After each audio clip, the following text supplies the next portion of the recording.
Bonjour, bonjour à toutes, bonjour à tous. Je vous retrouve avec plaisir aujourd'hui pour ce nouveau podcast concernant les énergies de la prochaine nouvelle lune. Donc, nouvelle lune, nouveau cycle, lunaison qui commence dans le signe du Cancer, donc le 6 juillet prochain.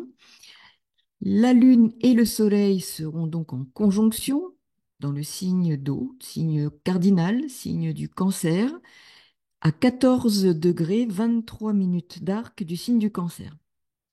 Donc là, nous avons la Lune qui est en domicile, hein, puisque le Cancer a pour planète maîtresse la Lune et le Soleil sont conjoints, comme pour toute nouvelle Lune, lunaison qui initie un nouveau cycle solilunaire. Alors, ces énergies, elles sont particulièrement intéressantes parce qu'en effet, alors vous voyez, hein, pour la France, bien, cette nouvelle lune a lieu, bien entendu, bon, pour tout le monde, hein, en Cancer, mais en France, en maison 4, qui est en analogie, hein, avec le signe du Cancer, qui renforce, hein, cette signification, les analogies possibles entre ce que représente le Cancer et cette nouvelle lune qui initie donc ce cycle. Et nous avons de l'autre côté, bien le signe du Capricorne, hein, puisque nous sommes dans cet axe, hein, qui est activé, Cancer-Capricorne, le maître du Capricorne, Saturne, qui a engagé sa rétrogradation, qui aura engagé sa rétrogradation, parce qu'au moment où je vous parle, ce n'est pas le cas, hein, nous sommes le 27 juin, il engage sa phase de rétrogradation le 30 juin. Donc, nous voyons combien c'est un temps important. Alors, il forme un trigone qui renforce le côté un peu grave, je dirais, d'une situation globale. Et nous avons par ailleurs, donc, Vénus aussi en Cancer, qui est la planète maîtresse du Taureau, où se trouvent Mars et Uranus. Je vais y revenir, puisque Mars forme donc un carré, non, un sextile, pardon, exact avec Saturne. Donc c'est intéressant de voir que planète Saturne, maîtresse du Capricorne, à la fois deuxième maître de la Balance et du Verseau, où se trouve Pluton, planète maîtresse Uranus. Vous voyez les liens qui se créent, qui s'opèrent, qui se mettent en place, ou qui sont déjà en place, mais qui vont se renforcer, se confirmer dans les jours et pour cette nouvelle lune, pendant cette lunaison. Alors, ces énergies, elles nous parlent effectivement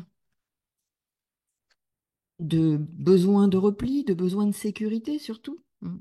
Besoin de sécurité, les peurs d'abandon, de perte peuvent être réactivées et un repli quelque part sur des valeurs, hein, Vénus est en Cancer, hein, sur des valeurs plutôt traditionnelles, anciennes, familiales, de clan, sécurisantes, qui font que, il y a une tendance à se renfermer, replier pour se protéger d'un éventuel danger, hein, d'un danger euh, qui est, bouscule plus le monde intérieur, le monde oui, des illusions et des désillusions possibles, puisque n'oublions pas que nous avons par ailleurs Neptune en Poisson, en maison 12 là, pour cette nouvelle lune. Et là, eh bien, il est question avec cet axe qui est de surcroît intercepté, hein, la maison 12 commence en Verseau et elle se termine en Bélier, donc tout le Poisson est intercepté. Donc il y a des prises de conscience majeures en lien avec cet axe Poisson-Vierge. Alors, cette nouvelle lune parle du clan, du chez-soi, des retrouvailles aussi potentielles en famille, mais aussi avec des valeurs de tradition, hein. Je rappelle Vénus, hein, planète maîtresse de la maison 7, ici, hein, en Balance. On voit bien que on se retrouve et on a besoin de se retrouver chez soi, de valoriser des valeurs traditionnelles qui impliquent une forme de repli, de repli sur soi, de repli sur le clan, la famille. Donc, nous voyons bien qu'il y a ici une dynamique en lien avec des schémas de fonctionnement liés au passé et qui peuvent être justement pendant cette phase de nouvelle lune et initiés davantage, être réactivés, notamment à travers des rencontres pour nous permettre aussi de mettre en lumière, et particulièrement quand il y aura la pleine lune, ce qui doit être abandonné. Parce que n'oublions pas que Saturne, maître du Capricorne, donc je répète, axe cancer Capricorne, activé par cette nouvelle lune, va nous conduire à réfléchir, et Mercure est en Lion, réfléchir sur notre façon de nous positionner comme souverain. Donc, et par ailleurs, Mercure maître du Gémeaux, où se trouve Jupiter, qu'est-ce qui fait loi commune et qui nous permet d'être souverain? Des questions comme ça vont se poser et seront forcément euh, des thématiques particulièrement actives au moment de cette nouvelle lune et pour la lunaison. Donc nous voyons ce qui fait loi commune, ce qui nous positionne, qui à travers des peurs et qui nous pousse au repli sur des valeurs du passé, des valeurs traditionnelles, des schémas de fonctionnement anciens. Saturne en 12 en Poisson, au trigone de cette nouvelle lune qui positionne sur des choses un peu archaïques et qui pourtant nous demande avec Pluton qui est opposé à Mercure et Vénus de faire table rase de ces valeurs du passé, de ces modes de pensée révolus, mais il y a ce combat. Alors n'oublions pas que Jupiter-Uranus ont initié à travers la conjonction qui s'est déroulée, qui a commencé le 21 avril et qui maintenant, Jupiter-Uranus, le cycle poursuit son processus d'évolution. Donc nous allons vers quelque chose qui est plutôt de l'ordre de la fermeté, de oui, d'une façon de faire loi commune, mais qui rigidifie un peu autour de certaines peurs, des postures, des positions. On se rattache à des fonctionnements du passé par peur, par repli, par besoin d'une sécurité, mais d'une sécurité liée à des peurs mues par ailleurs par un passé qui se rappelle à notre mémoire. N'oublions pas que le signe du cancer est le signe aussi de la mémoire. De la mémoire, en lien donc avec le passé, avec des valeurs traditionnelles, Vénus, de repli, qui nous poussent à nous enfermer dans un monde révolu. Et Pluton nous le rappelle. Pluton étant Verseau, il est maîtrisé, je dirais, par Uranus qui est en Taureau, donc les valeurs, la stabilité qui, avec des valeurs du passé qui sont révolues et qui demandent de rompre avec certaines choses, mais qui se rappellent parce qu'il y a une forme d'attachement qui est toujours présent parce qu'activé par des peurs diffusées et qui infusent et qui sont diffusées et qui infusent le collectif. Neptune en 12 en Poisson et qui agit sur l'inconscient pour réactiver des peurs inscrites dans l'inconscient, dans les cellules, la mémoire cellulaire. Nous sommes ici en cancer, nouvelle lune, mémoire cellulaire liée à des conditionnements, des programmations inconscientes collectives. Nous sommes quand même dans quelque chose qui peut être très collectif et plutôt, je dirais, archétype jungien. Pour ceux qui s'intéressent à la psychanalyse, nous avons ici vraiment à mesurer ce qui, symboliquement et de façon archétypale, est en train de se jouer au plan de l'inconscient collectif qui diffuse, infuse. Et nous voyons là deux cycles qui sont en cours au niveau de l'astrologie, Uranus-Jupiter, Saturne-Neptune. Saturne-Neptune, comme je vous le disais, et vous le savez, on le sait, Saturne-Neptune en lien avec tout ce qui relève des forces je dirais plutôt de l'Europe de l'Est et de gauche, Jupiter-Uranus plutôt de droite.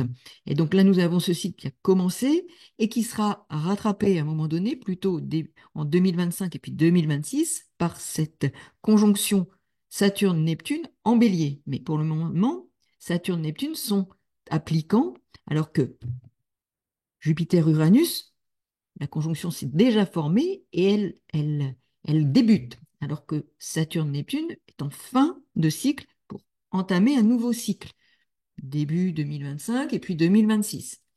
Et ensuite, voilà, les choses suivront leur cours.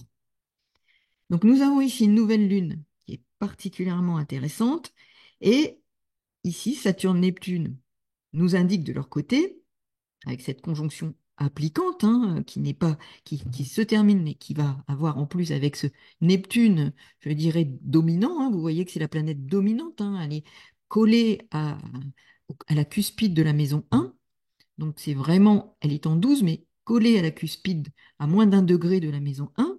Donc nous avons ici vraiment la dominante neptunienne en 12 et en poisson, qui peut nous parler vraiment de l'inconscient collectif, de programmation, de conditionnement qui agissent.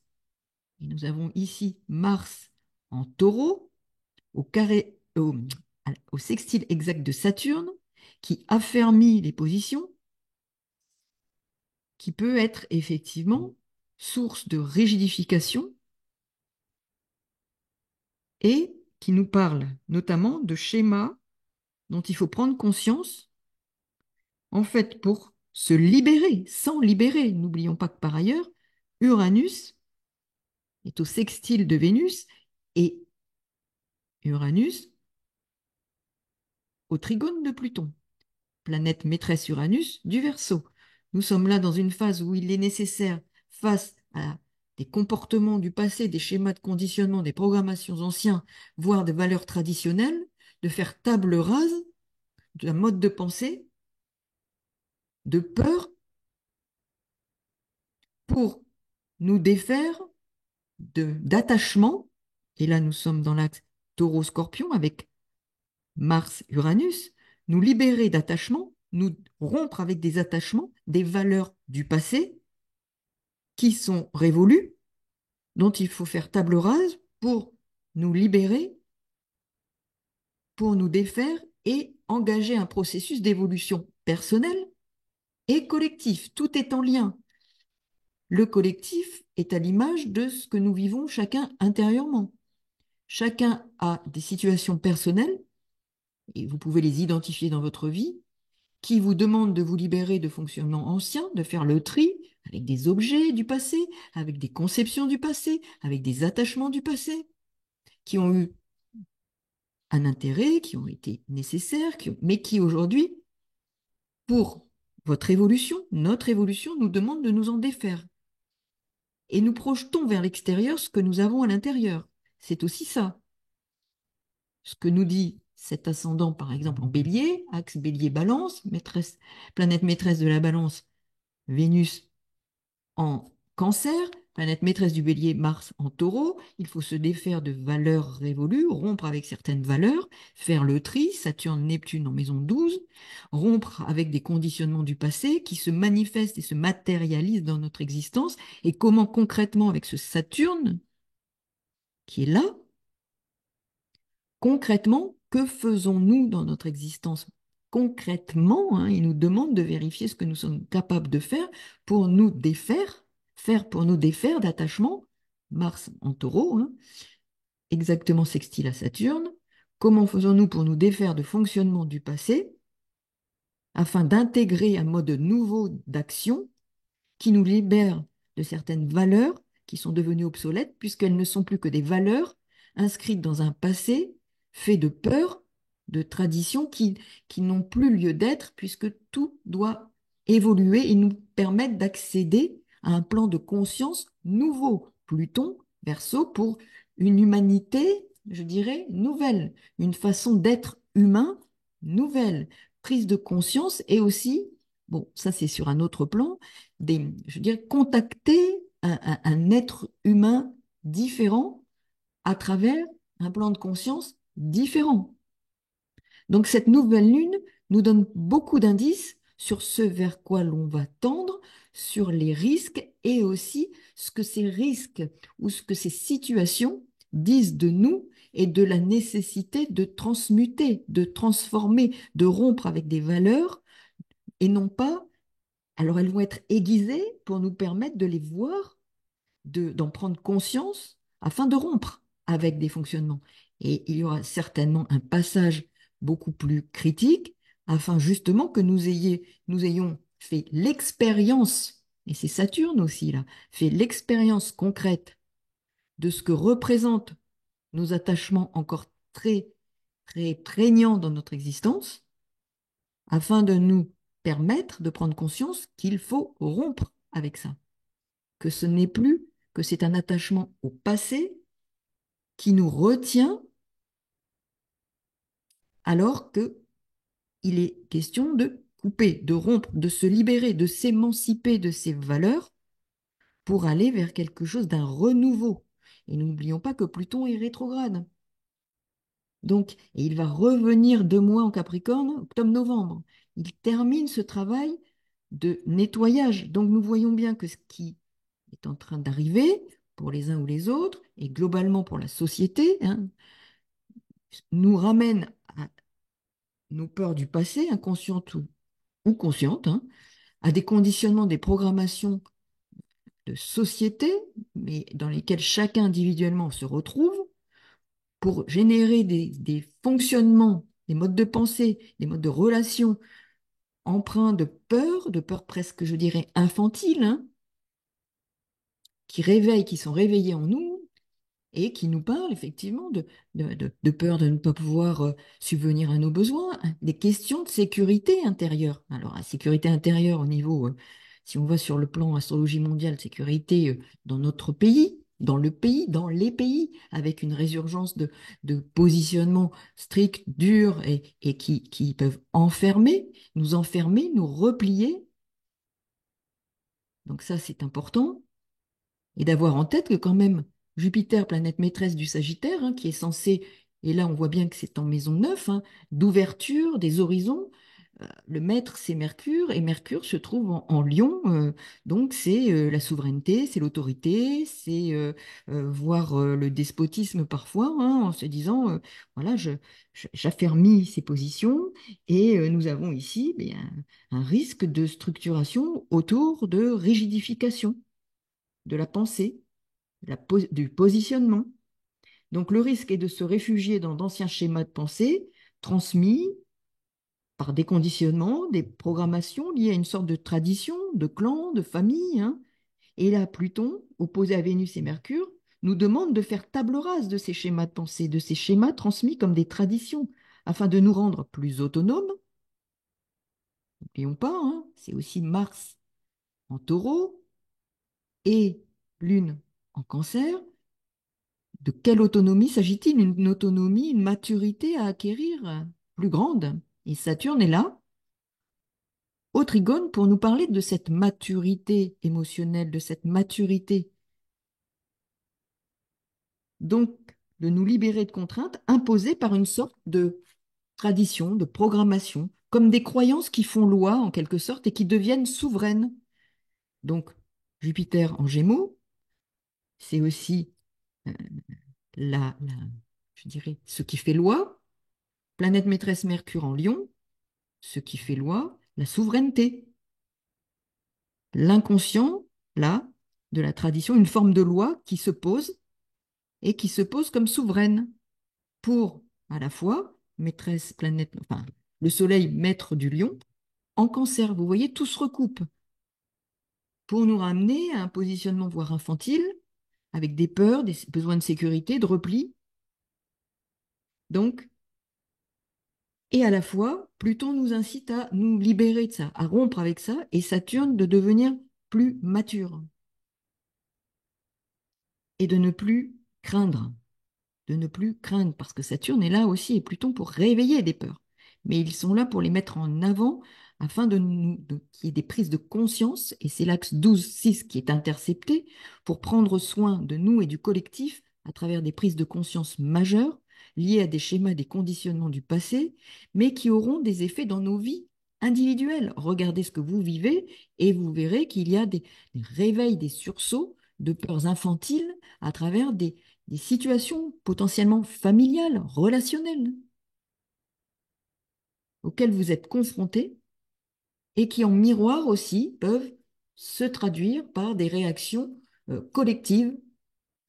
Et là, le monde, alors je dirais politique, hein, nous avons ça aussi, hein, cet axe Cancer-Capricorne, activé par cette nouvelle lune, par le site politique, hein, la vie au sein de, de la nation, et ce Capricorne qui est éminemment politique. Et Saturne, là, et Neptune qui peuvent parler de duperie, de mensonge, hein. N'oublions pas que c'est aussi la possibilité qui peut être faite de nous dire, voilà, attention, attention. Les signes interceptés pour cette nouvelle lune sont bien Poisson et Vierge, hein. Neptune, Mercure, les maîtres de ces deux signes, peuvent parler de duperie, de mensonge, voilà, donc, pour rassurer, hein, aspect harmonieux à la nouvelle lune de Saturne, pour rassurer, pour réconforter. Mais Pluton veille, hein, je le répète, il est question d'en finir avec ces vieilles lunes.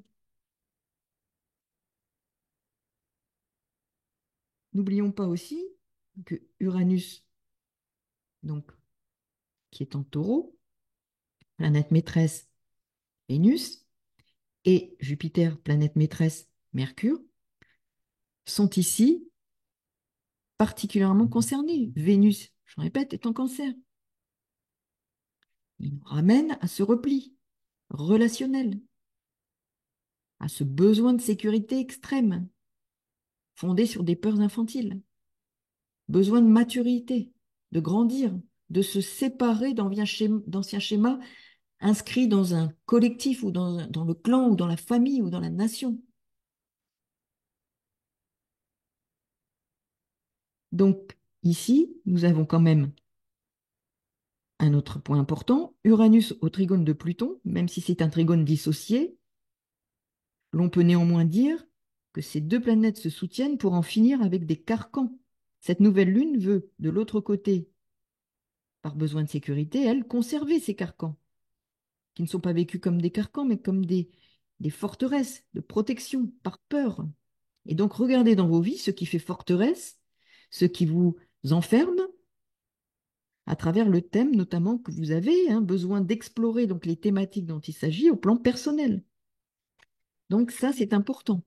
Et je le rappelle, par ailleurs, Mercure est en Lion, maître du Lion, Soleil en Cancer. On pense bien que ici, on parle avec le cœur, mais qui impose sa volonté, s'affirme, il y a un côté autoritaire, on agit sur le cœur, sur les peurs infantiles, et Mercure parle de souveraineté, mais il peut apparaître aussi arrogant, prétentieux, fier et manquer de tolérance. Donc nous avons ici vraiment des énergies qui se confrontent, qui alimentent ce que l'on peut ressentir et qui nous permettent aussi de prendre conscience, d'élever notre niveau de conscience à travers des manifestations extérieures qui sont des projections de notre monde intérieur afin que nous prenions conscience. C'est un miroir. Donc, utilisons ce que nous vivons, et ce qui est vécu au niveau personnel et individuel et collectif, comme des miroirs de ce que nous avons à traverser et à comprendre et à intégrer. N'oublions pas que Saturne est là pour nous permettre de structurer et d'intégrer quelque chose dans notre existence qui nous permet de mûrir. Donc, ce qui se passe n'est que le reflet d'un manque de maturité émotionnelle, affective, de peur, qui sont projetés afin que nous en prenions conscience pour grandir, mûrir, nous séparer de ce qui nous fait peur, intérieurement déjà, de nous sécuriser, mais de nous rendre autonomes et de comprendre que la sécurité est intérieure avant d'être extérieure. Et quand nous sommes en sécurité intérieure, par rapport à ce qui nous fait peur, chacun individuellement, l'extérieur ne projette plus ce qui nous effraie et ne représente plus ce qui nous effraie. Et n'oublions pas ici, nous voyons en plus dans cet axe Taureau-Scorpion, nous avons Mars qui est en Taureau et en maison 2. Donc nous sommes bien dans cette maison 2, à la fois dans les valeurs, mais dans le besoin de s'autonomiser. Uranus s'y trouve aussi, de s'émanciper de peur, de couper, de rompre avec des schémas de fonctionnement, euh, je dirais presque, oui, anciens, mais révolus, qui nous demandent de nous transformer, de nous émanciper, de rompre avec cela. Et je répète, ici, nous avons vraiment ces forces en présence qui nous interpellent individuellement car elles se projettent sur le collectif et nous avons une action sur le collectif à travers ce que nous alimentons. La Lune, c'est aussi ce qu'on alimente et le taureau aussi. Donc, vous voyez ce que nous alimentons dans notre monde intérieur qui se projette à l'extérieur et qui nourrit. Hein, qu'est-ce que l'on nourrit, qu'est-ce que l'on alimente dans nos forts intérieurs, inconsciemment, et avec lesquels il faut rompre pour passer à un autre niveau de conscience. Voilà, cette nouvelle lune est très riche. Regardez dans votre thème ce à quoi ce qu'elle vous propose afin de travailler sur ces thématiques, de prendre conscience et de voir comment vous avez une action à la fois sur vous et sur l'extérieur. Merci pour tous vos messages, merci pour vos mails. N'oubliez pas de mettre un petit pouce parce que ça contribue à la présence sur YouTube, c'est comme ça, si vous aimez bien sûr. Et puis vos commentaires, vos partages sont vraiment, même entre vous, hein, je vois qu'il y a des échanges qui sont très intéressants, donc n'hésitez pas. Et si vous avez besoin, vous avez des questions, vous avez l'adresse mail ou me contacter sous la vidéo. Merci beaucoup, à très bientôt. Au revoir.